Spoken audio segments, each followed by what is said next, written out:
Começamos o Liberdade de Opinião e vamos direto conversar com a jornalista Rita Lizauskas. Oi, Rita. Boa tarde para você. Oi, Roberta. Boa tarde a todos os telespectadores do Visão CNN. Vamos começar então, porque ao ser questionado por um apoiador, o presidente Jair Bolsonaro negou mais uma vez a possibilidade de retomar o auxílio emergencial. Enquanto isso, o ministro da Economia, Paulo Guedes, falou sobre a retomada da economia e do emprego com a vacinação em massa. Palavras dele. A gente separou inclusive um trecho da fala dos dois. Vamos ver. A palavra é emergencial. O que é emergencial? Não é duradouro, não é vitalício, não é aposentadoria. Lamento muita gente passando necessidade, mas a nossa capacidade de endividamento está no limite. A volta segura ao trabalho é importante e a vacinação em massa é decisiva. A vacinação em massa é um fator crítico de sucesso para o bom desempenho da economia logo à frente. Rita, como é que você avalia essas duas declarações de Guedes e Bolsonaro em relação à retomada da economia brasileira? Quer dizer, para isso acontecer, é preciso que o auxílio seja prorrogado até que a vacinação em massa citada por Guedes aconteça? Mas como é que fica a taxa de desemprego, por exemplo, para que isso diminua? Bom, Roberta, eu queria começar comentando a frase do presidente Jair Bolsonaro e ele disse, abre aspas, lamento, muita gente passando fome, passando necessidade, mas a nossa capacidade de endividamento está no limite. Ou seja, ele lamenta que você esteja passando fome, mas ele disse que não pode fazer nada, né? Traduzindo, foi isso. Eu acho que o presidente da República pode e deve fazer algo sim, porque a situação é muito preocupante. E para contextualizar o quão grave é a situação dessas pessoas que perderam o auxílio emergencial, eu queria trazer aqui um dado obtido pela pesquisa do Datafolha, que foi feita entre os dias 20 e 21 de janeiro deste mês. Segundo esse estudo, 69% dos que receberam o auxílio emergencial, que acabou de acabar, não encontraram outra fonte de renda para substituí-lo, Então, estão sem renda alguma. E a gente tem que lembrar que o país tem 14,3% da população desempregada, ou seja, temos gente desempregada, não temos emprego dando sopa por aí para que essas pessoas que vão ficar sem renda vão ao mercado, Alguns estados estão voltando a fechar o comércio, para tentar reduzir o número de infectados, ou seja, vai ter mais desemprego e a gente pode ter um caldeirão social de miséria muito preocupante. Agora, se o presidente da República não se importa com o fato de que parte da população está passando sérias dificuldades, por conta dessa situação econômica do país, piorada e muito por conta da pandemia do coronavírus, ele podia se preocupar então com a própria popularidade, porque segundo essa mesma pesquisa Datafolha, a queda, da popularidade de Jair Bolsonaro é maior entre a população de baixa renda, nessa faixa, Aí a reprovação do governo passou de 26% para 41%.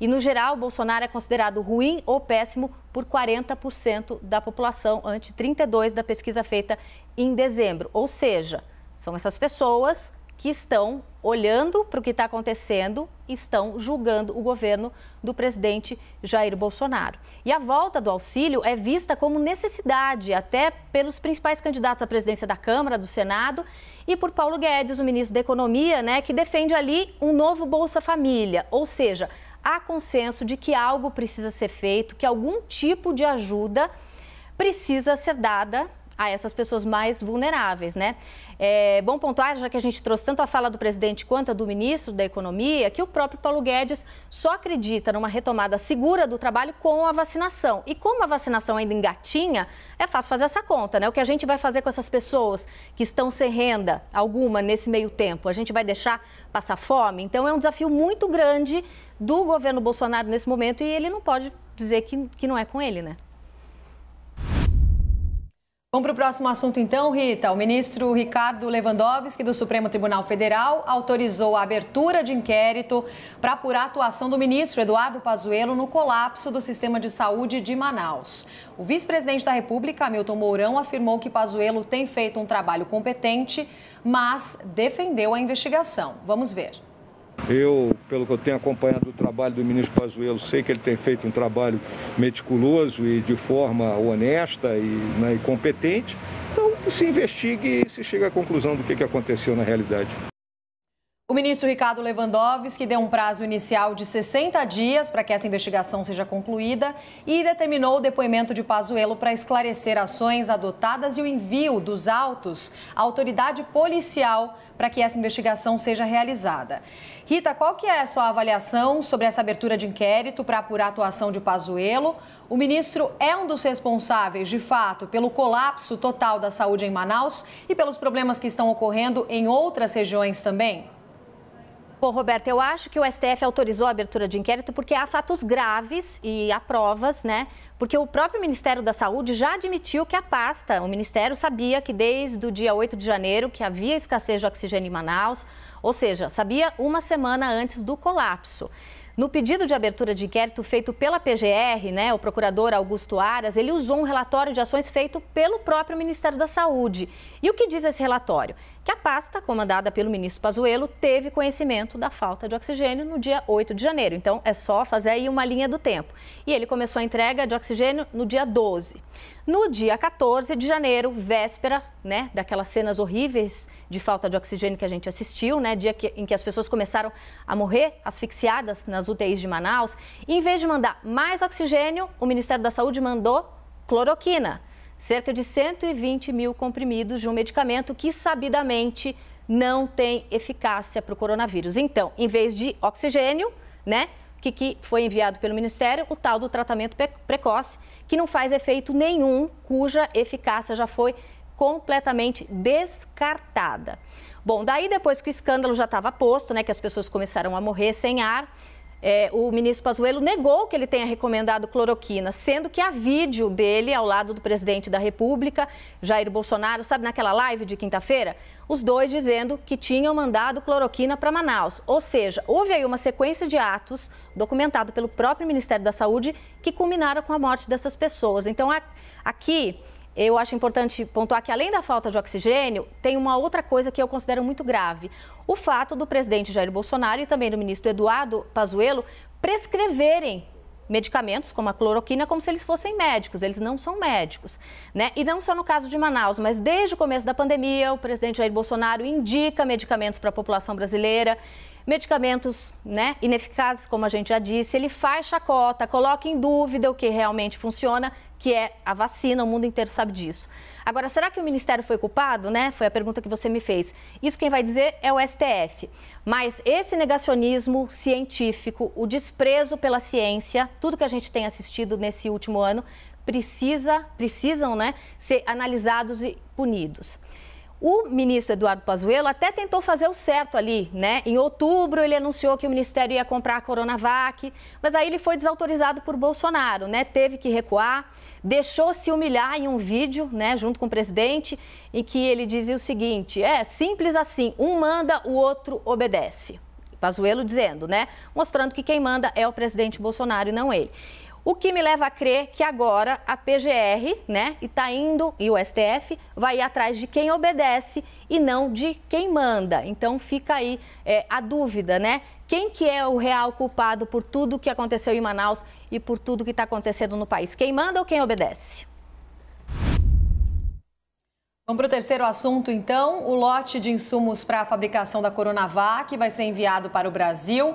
Mas a boa notícia resultou em uma disputa entre o presidente Jair Bolsonaro e o governador de São Paulo, João Dória, para provar quem realmente conseguiu resolver essa questão. Agora há pouco, o governador de São Paulo, João Dória, participou de uma coletiva de imprensa, a gente acompanhou aqui na CNN, que contou inclusive com a presença do embaixador da China. E aí ele anunciou que os insumos chineses vão chegar a partir do dia 3 de fevereiro. Vamos ver um trechinho do que ele disse. A demanda, todo o relacionamento cultivado com a China, com a Sinovac, com o governo chinês, com as liberações, sempre foram conduzidos pelo governo do Estado de São Paulo e pelo Butantan. Nunca houve, volto a repetir, nunca houve nenhuma interferência, nenhuma relação, principalmente para ajudar, do governo federal.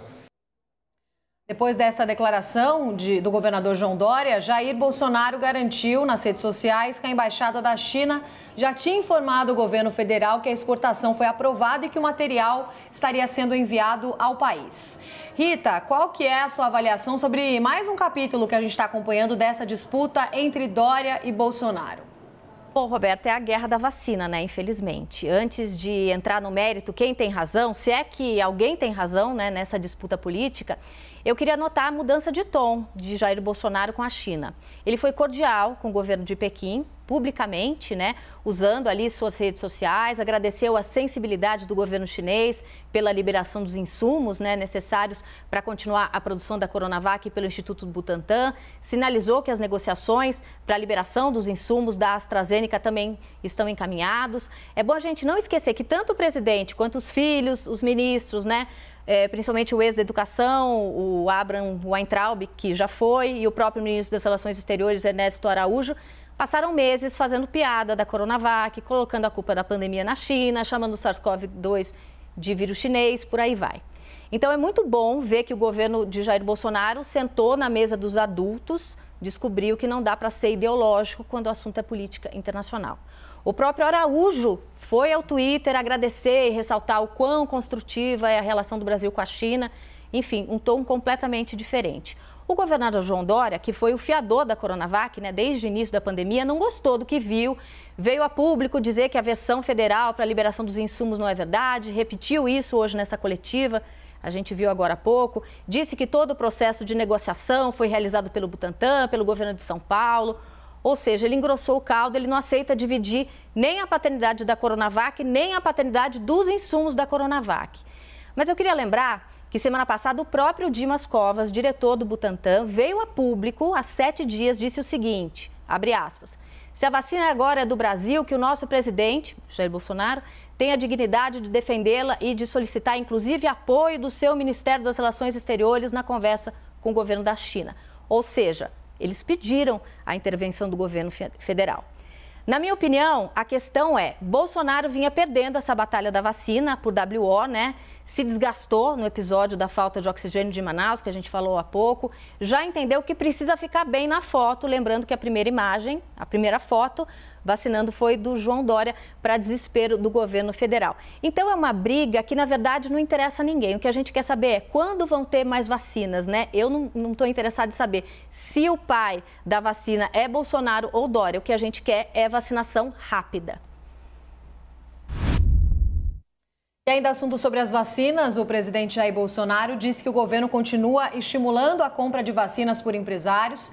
Essa declaração que foi dada com exclusividade ao repórter da CNN, Leandro Magalhães. O Bolsonaro também negou a ideia de que a compra de vacinas por empresas poderia ser interpretada como um fura-fila. Segundo o presidente, parte das vacinas seria doada ao governo federal e aí a outra parte seria usada pela empresa que comprasse, portanto, essas doses. Rita, a gente vem acompanhando essa discussão sobre as empresas podendo comprar as vacinas, enquanto grupos prioritários ainda não foram imunizados aqui no país. A venda de vacinas para empresas seria uma forma de furar a fila?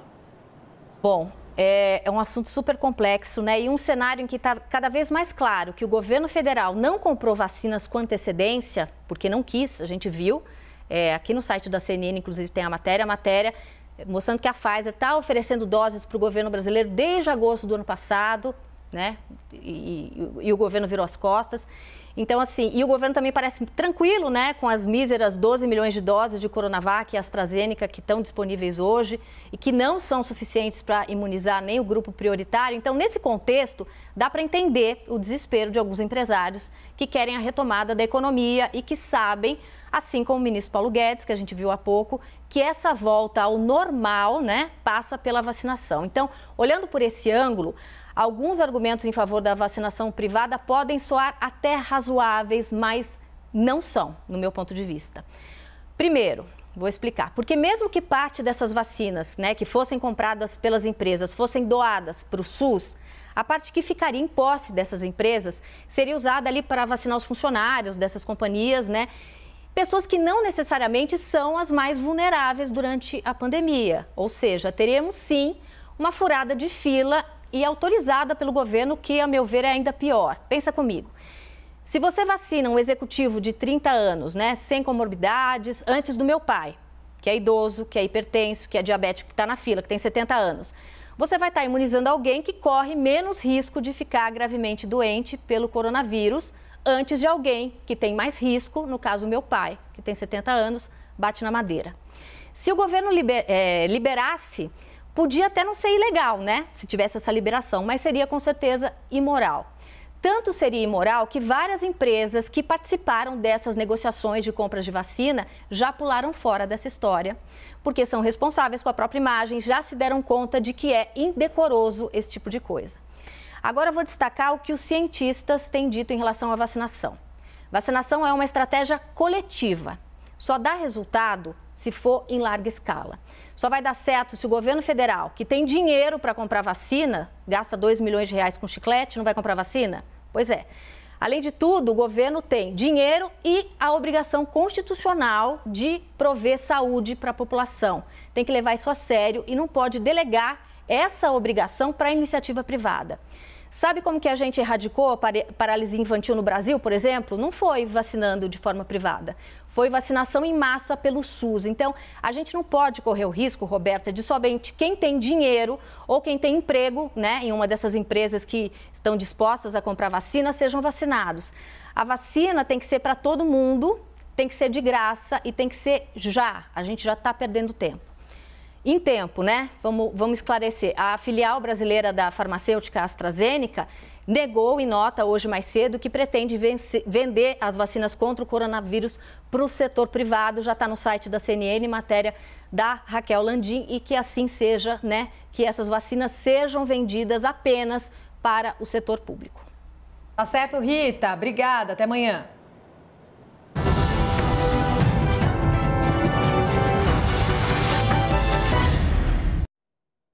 As opiniões emitidas pelos comentaristas do quadro não refletem necessariamente a posição da CNN.